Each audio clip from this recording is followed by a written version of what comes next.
สวัสดี Happy New Year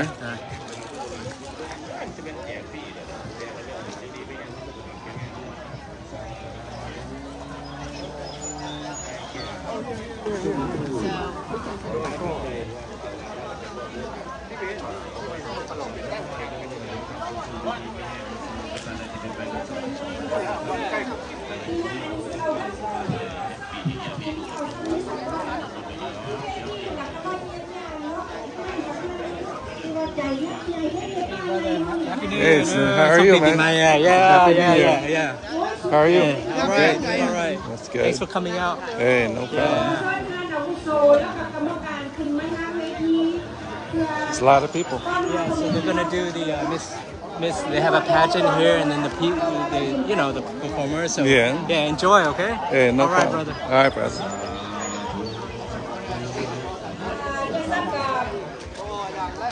เพื่อให้เป็นสิริมงคลข้าพเจ้าในนามพิธีกรของวัดลาวพุทธวงศ์หรือว่าของชุมชนข้าพเจ้าขอเชิญทานพบกับย่าป้าบัวละพันธ์สิทธิวงศ์นราชเพื่อนเป็นประธานของวัดลาวพุทธวงศ์ขึ้นมากล่าวปราศัยต้อนรับพ่อแม่พี่น้องและก็เปิดงานอย่างเป็นทางการขอเชิญย่าป้าบัวละพันธ์สบายดี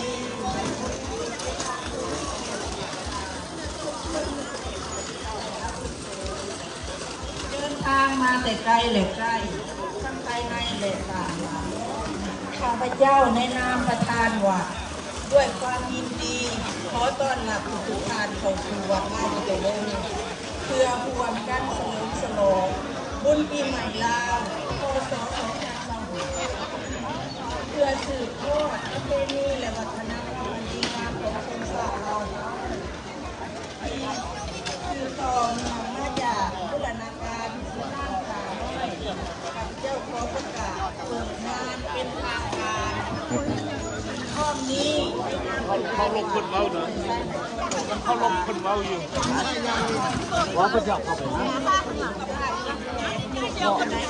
ได้สมดังใจปรารถนาสิ่งใดบ่ดีก็ขอให้ไปรับปีเก่าอีกอันหนึ่งน้อยขอบใจมายังอาสาสมัครทุกท่านที่เสียสละเวลาและเหนื่อยแห้งมาสวยบูรณาสอนแปลงปรับปรุงวัดลาวพุทธวงศ์ตลอดมาขอขอบใจน้ำตาลทนายความเทเวนแอนสมิธแบรดแอนช่วยเหลือทางกฎหมายขอขอบใจมายังสถานอาวุโสที่ปรึกษาทุกท่านขอนมัสการและขอแสดงความบุญคุณมายังพระเทรานุเถระพ่อแม่ครูบาอาจารย์ทุกท่านที่มีการมาและทำให้เวียนงานพิเศษสุดเรียนขอขอบใจนะพ่อแม่พี่น้องที่มาร่วมสนุกที่มีการรับฟังด้วย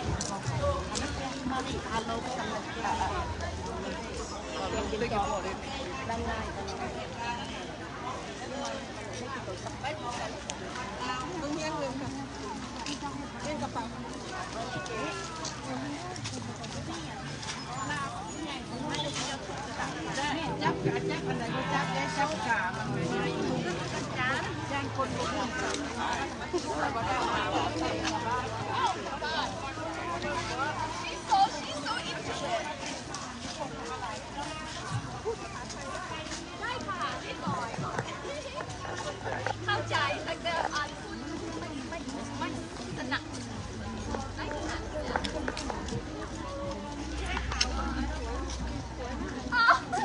plan. That's a plan. I always like make it more than it is. มื้อหน้าไปบ้านหนูไหม Yes. Vivi, how did you guys have the money to build a temple? That was like amazing. It was like yes. See, my team went from here. My dad, he like started.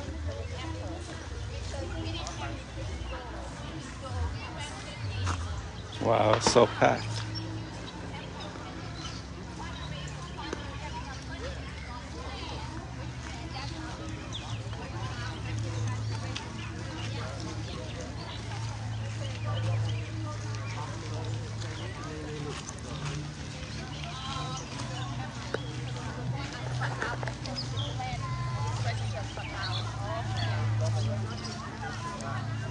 No, it belongs to the temple.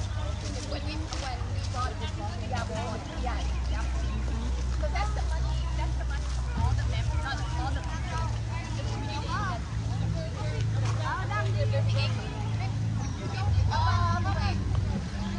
Wow.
Hello.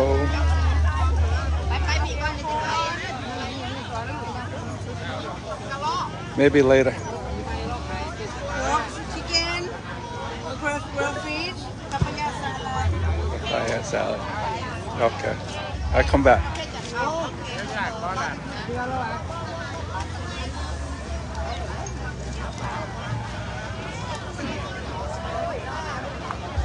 Wow.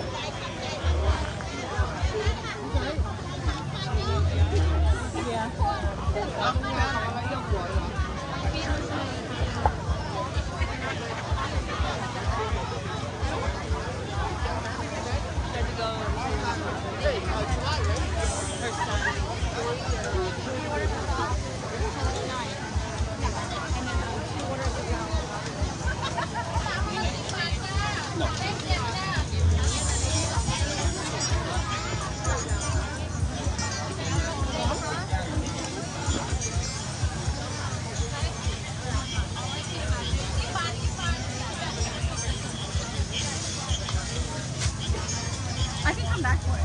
Okay. How much is this right one? Yeah, that's fine. I can try. What about the chicken? $5. Spidey.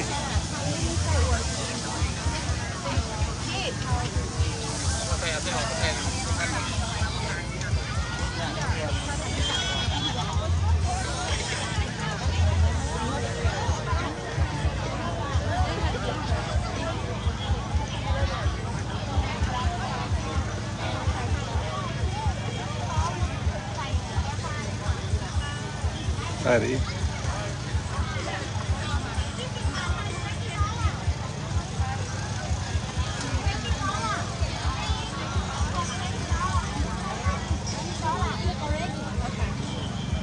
You can take it go home and then cut, put in the air fry. It's gonna be same thing. But this one 3 for 20.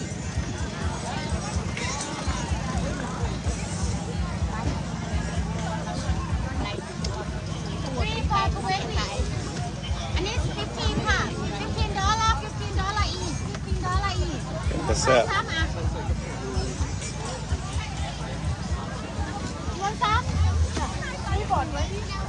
20? 20. How many? 3. 1, 2, 3. Is 60. Oh, Oh, 3 for 20. Oh, okay. Oh, this one. 3 inside. You want that? You want that?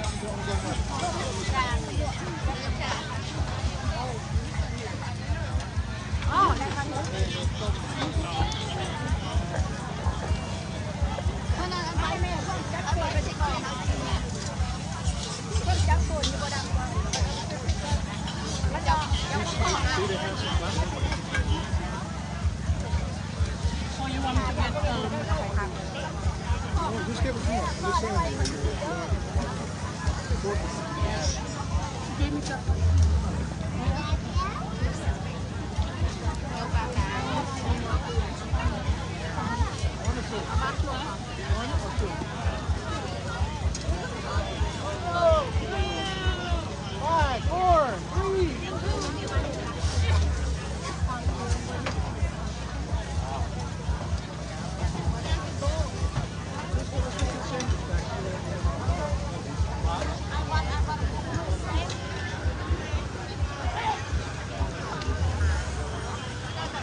Đó, cao tóc nhưng mà không sao, nhà mình nó cũng cao tóc mình nó có giá.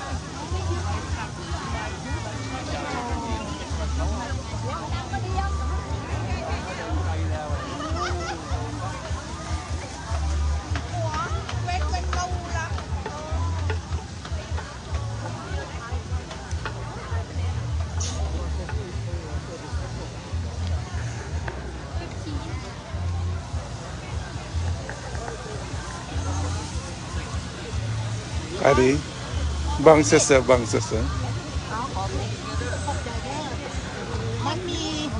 Okay, maybe later. Thank you.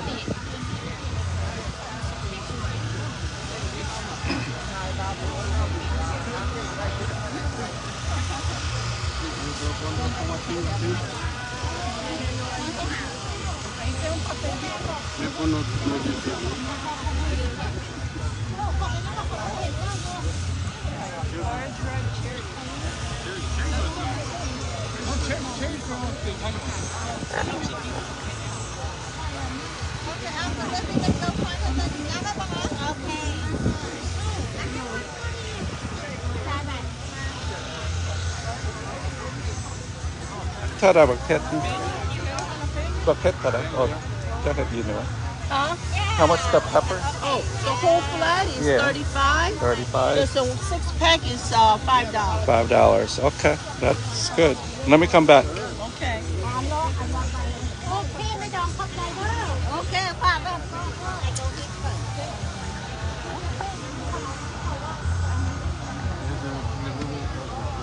That's not bad.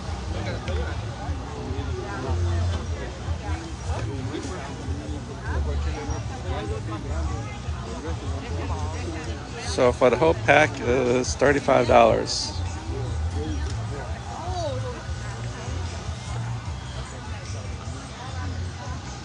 Lấy cái cây đó.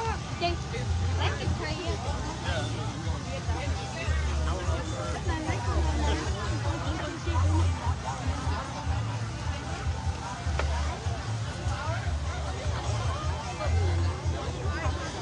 Fuji. How you doing? You selling this stuff? No, I'm just standing here waiting for her. Oh, good luck. She's going to be looking. That's what I'm doing.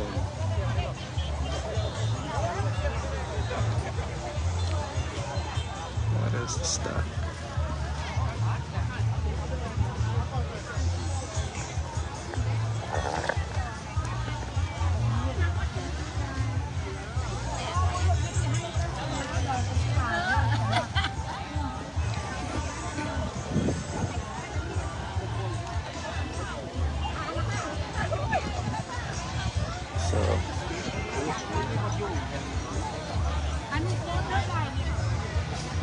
Fuji is for Number 15.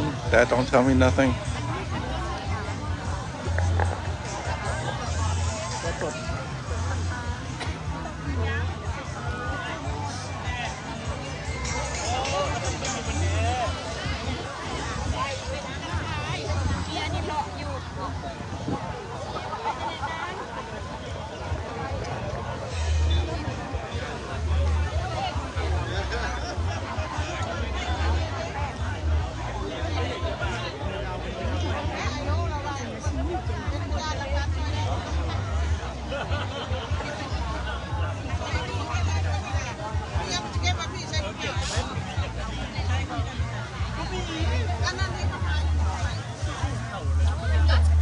Now they go away already. I've been here for 35 years almost. So they're gone.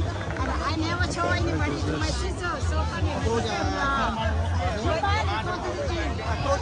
Is that real?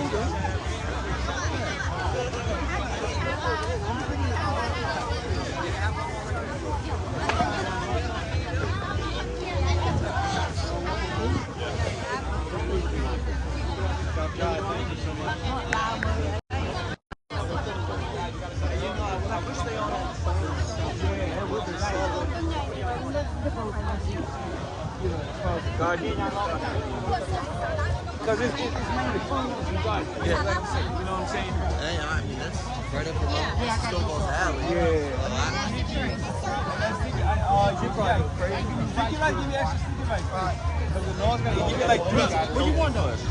Order chicken, order beef. Order chicken, order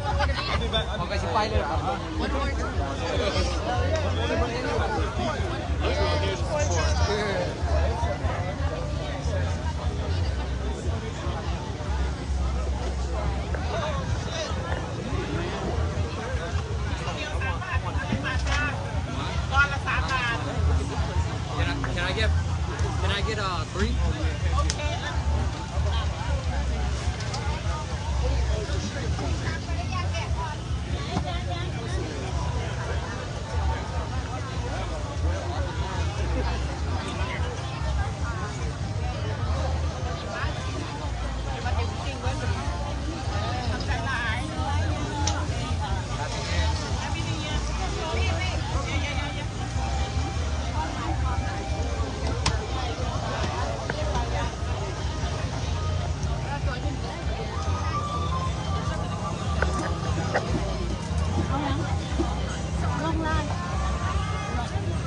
Sure can with ice. No ice.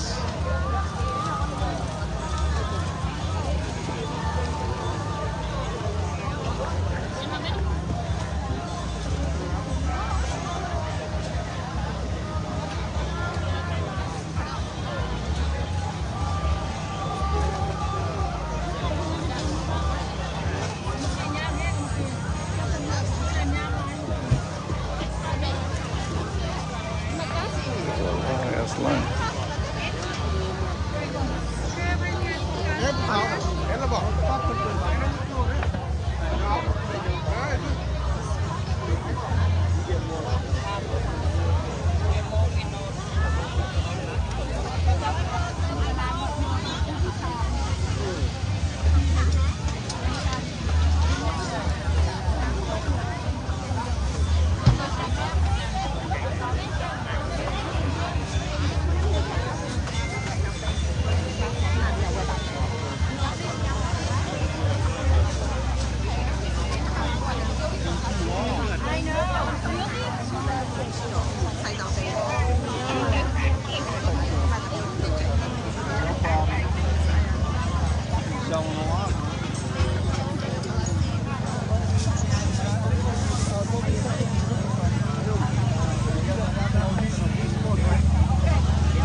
คนก็หลายพูดอยู่ ว่าเป็นตมบ่ บ่แล้วก็ขายpepper tray นึง35 บาท อันเล็ก tray เอาซื้อ30เงินดอกไม้มาพี่แม่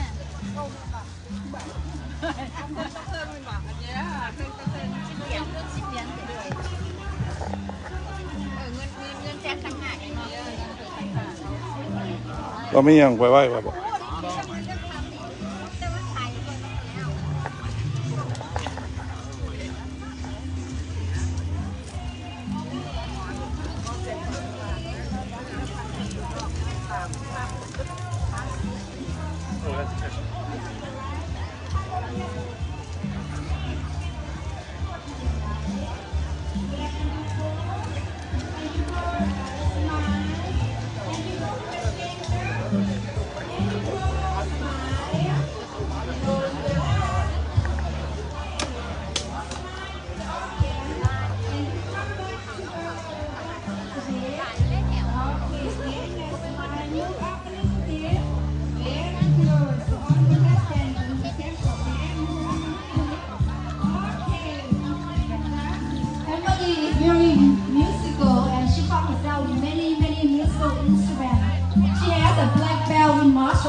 In the future, she wants to work for the FBI.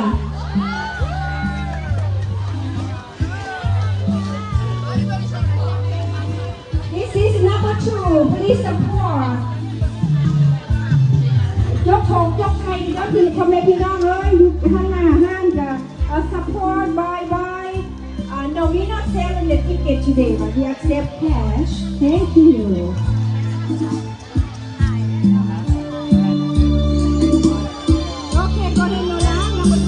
Number 3, Mini.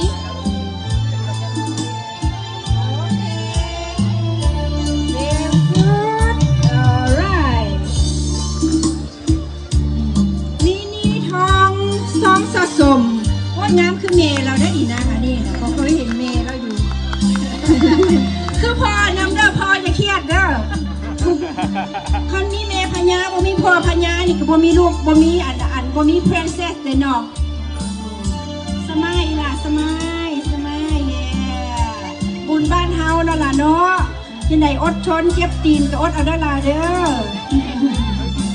Mini participated in Nang Sangkhan pageant this year because she wanted to learn about Lao Nia and Lao culture.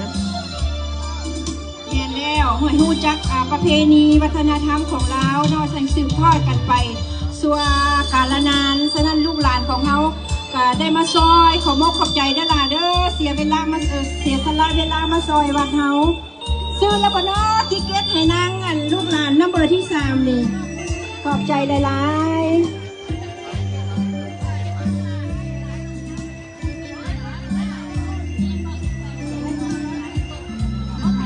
Our next contestant is number 4, Nakeda.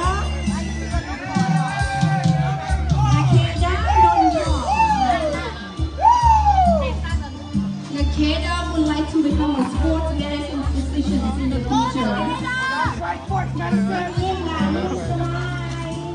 You can say Lao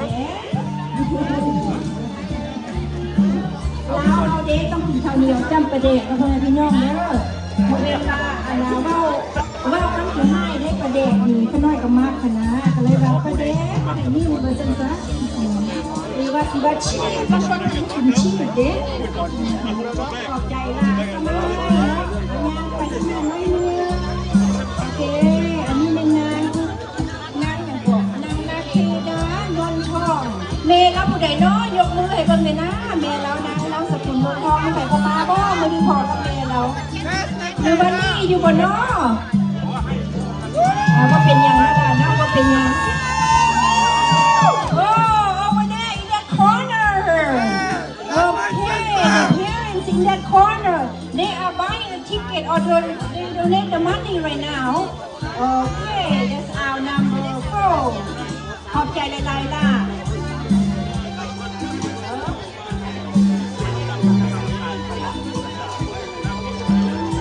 Our next contestant is number 5, Jessica.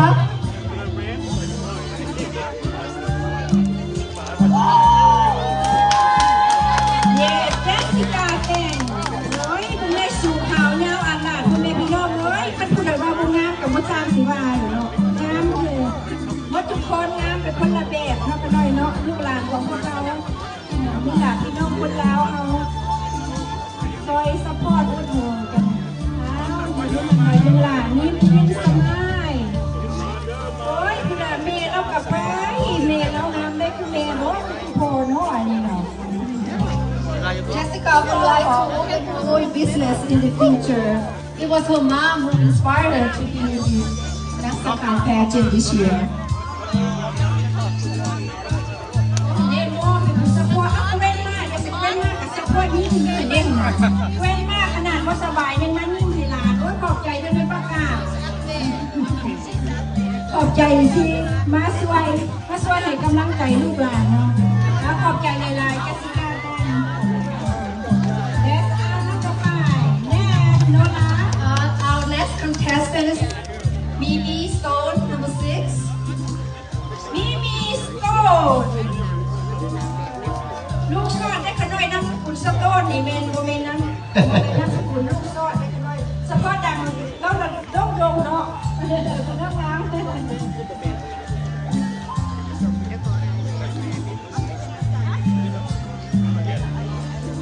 Mimi enjoys playing guitar and running in her spare time.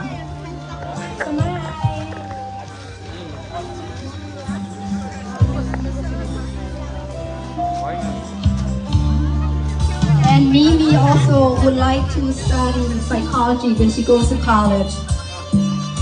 เห็นบ่ล่ะสิเป็นpsychology ผู้ใดเบิ่งหน้าผู้หนึงละฮู้แล้วได้สิซื้อปีให้บ่ซื้อปีละฮู้ได้ดิน่ะพวกเจ้าเพราะว่าเราเป็นpsychiatrist ฉะนั้นต้องช่วย support เด้อพ่อแม่พี่น้องเด้อ Okay thank you Mimi Stone Next Nola And our final contestant is Kate Stevens.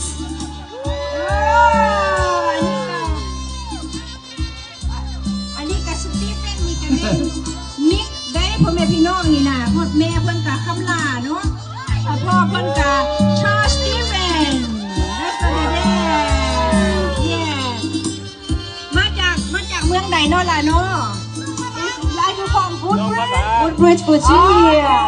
Woodbridge, here you come. Kate is เอื้อยคำลา and Charles' daughter, and it was her mom who inspired her to participate in this year's นางสังขารpageant. Try, you need to go buy ticket. You need to support. Right now. Alright, ขอบใจหลายๆ Ken Steven นั่นก็แม่นฮอบที่1เนาะฮอบที่1ได้ผ่านคนไป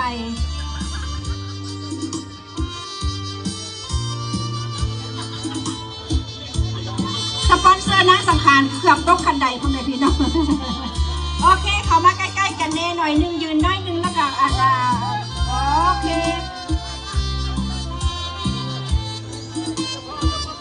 ชอบใจผู้ใดถูกใจผู้ใดก็เลือกเด้อให้เป็นนางสังขารสำหรับปีนี้คนได้ใส่คราวงามๆ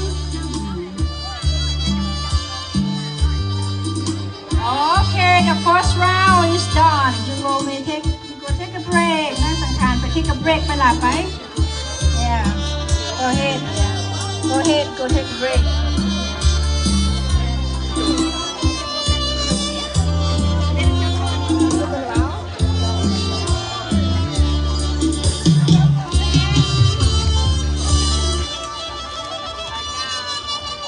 รอบที่1ก็ผ่านพ้นไปเนาะพ่อแม่พี่น้อง we have 2 more rounds เนาะโนลาเนาะแถวเพิ่นดูขั้นรายการก็เส้นห้องเฮาขึ้นมาสลับขั้นรายการคิดว่าสิเชิญน้องๆ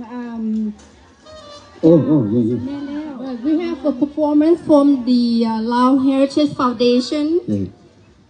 Yeah, after that we go ahead announce.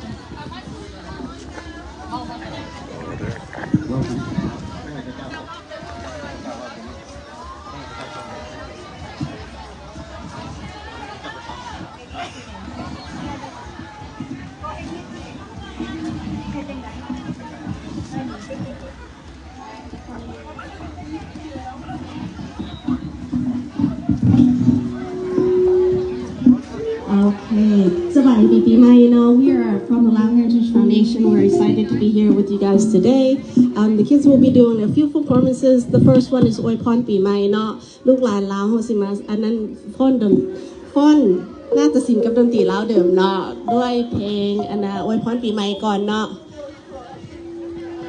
Hey kiddos, you want to start from here on the back? This one? I said the first dance is for อวยพร is like blessing for the Lao New Year. Gonna be first dance for today. คนไทยฮู้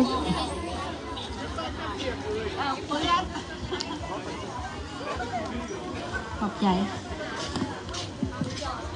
So the Lao Heritage Foundation is a non-profit organization. It's a 501c3.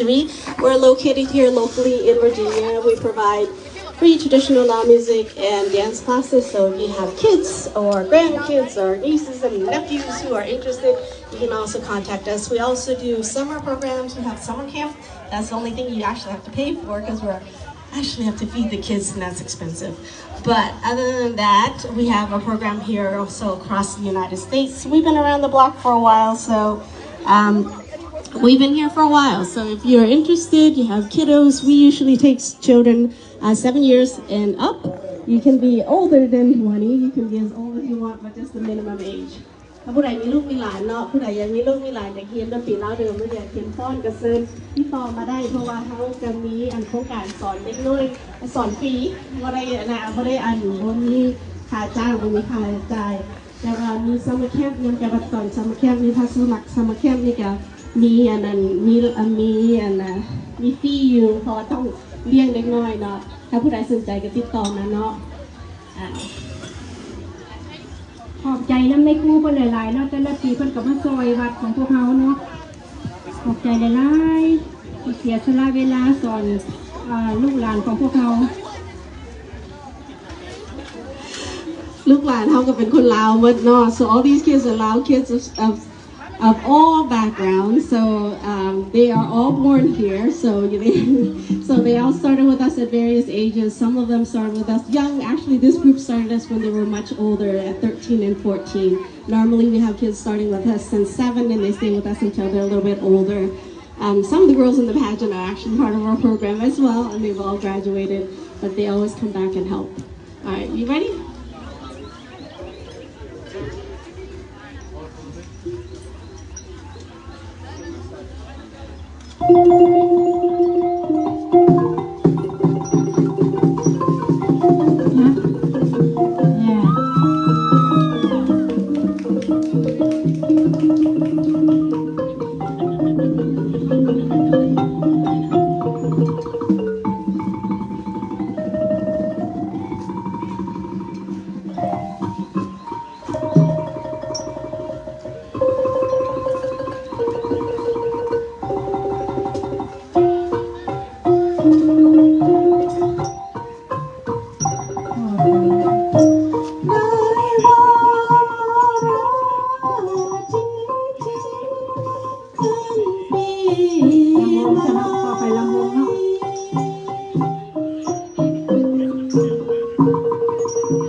ได้ความสวยงามนะพ่อแม่พี่น้องเนาะแล้วต่อไปแม่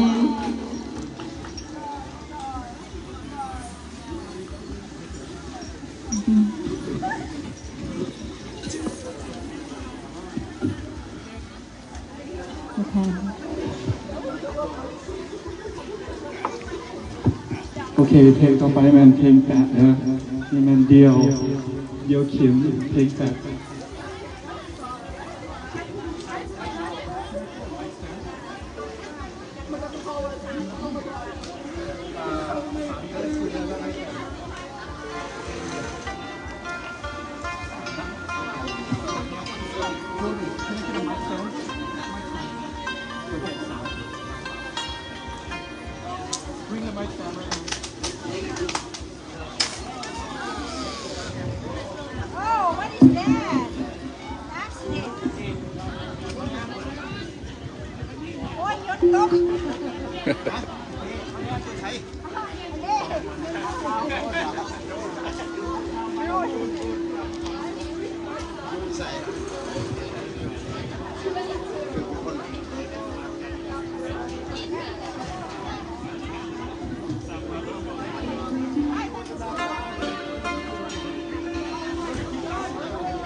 Wow, great job. อันนี้เพิ่นเอิ้นว่าดีดเนี่ยก่อนครูดีดพิมพ์เนาะอันนี้เป็นดีดพิมพ์โอ้ยล่ะเฮ็ดได้ดีหลายเด้อล่ะเด้อขอบใจหลายๆล่ะเอาครูต่อไปแม่นแสดงกันต่อไปต่อไปแม่นนั่นน่ะฟ้อนจำปาเมืองลาวเนาะจำปาเมืองลาว so the next dance is จำปาเมืองลาวเพลงจำปาเมืองลาวเป็นครูของประเทศลาวเนาะYeah, then จำปาเมืองลาวจำปา is the name of